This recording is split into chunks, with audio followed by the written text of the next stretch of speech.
శ్రీరాముడు ఈ లోకం నుంచి వైకుంఠానికి వెళ్లాల్సిన సమయం వచ్చింది. కాని యమధర్మరాజు అయోధ్యలో అడుగుపెట్టలేకపోయారు. ఎందుకంటే శక్తిమంతుడైన హనుమంతుడు యమధర్మరాజును అనేకసార్లు ఓడించారు. అప్పుడు రాముడు ఒక అద్భుతమైన నాటకమాడారు. తన ఉంగరం ప్యాలెస్ నేలపై ఉన్న చిన్న రంధ్రంలో పడిపోయిందని చెప్పారు. హనుమా, నువ్వు తప్పకుండా దాన్ని వెతికి తీసుకురావాలి అని ఆజ్ఞాపించారు. వెంటనే హనుమంతుడు సూక్ష్మ రూపంలో ఆ రంధ్రంలోకి వెళ్లారు. అది రంధ్రం కాదు, నేరుగా నాగలోకానికి దారి. అక్కడ వాసుకి నాగరాజు ఉంగరాల కొండను చూపించాడు. వాసుకి ఇలా వివరించారు: ప్రతి యుగంలో రాముడు అవతరిస్తారు.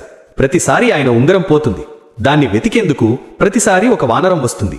ఆ ఉంగరాలన్నీ గత కల్పాలలోని శ్రీరాముడి ఉంగరాలే. అప్పుడు హనుమంతుడికి అర్థమైంది, ఇది రాముడు తన శాశ్వత ధామానికి చేరడానికి పన్నిన దైవలీల అని. రాముడు వెళ్ళిపోయారు. కాని రామనామాన్ని కాపాడేందుకు మాత్రం హనుమంతుడు నేటికీ భూమిపై ఉన్నారు. హనుమంతుని కోసం ఒక లైక్ చేయండి.